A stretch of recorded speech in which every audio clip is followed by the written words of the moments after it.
Hi, this is Dr. Habib. Today I want to talk about the importance of serotonin and melatonin. You may have heard that most of your serotonin is actually made in your gastrointestinal tract. So it's important to have a diversity of good bacteria and a healthy gut for that to be converted to melatonin. And it's true to say that melatonin is definitely produced at nighttime. So it's important to have darkness at night so that you can produce that melatonin.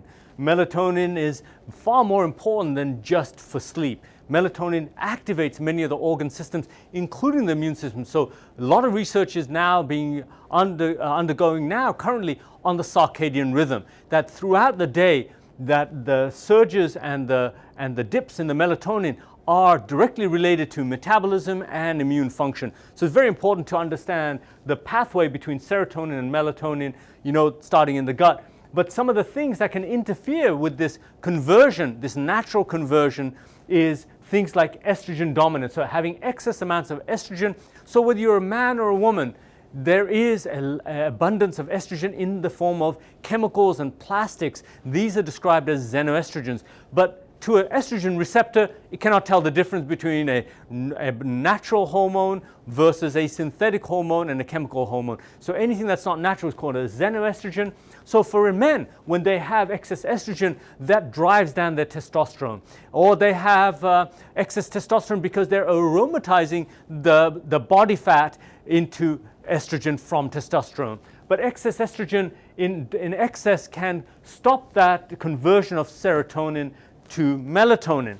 In addition, when you have stress and you're constantly producing cortisol, that can block that conversion. And inflammation. Inflammation has a double whammy. It perpetuates cortisol persistence and inflammation, which can be a sign of an unhealthy gut balance and an unhealthy liver system, which together can create signals that produce inflammation, again, blocking that conversion.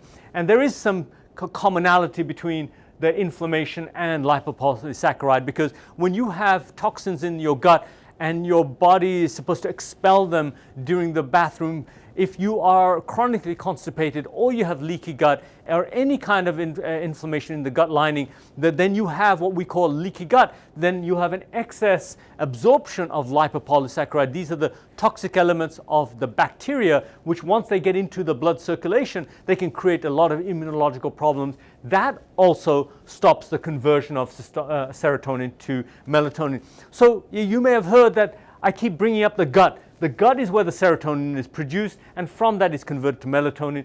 If you don't have a healthy gut and you have leaky gut, you're going to have excess lipopolysaccharide toxins in the system. You're going to have more likely chance of having inflammation because of an unhealthy gut system.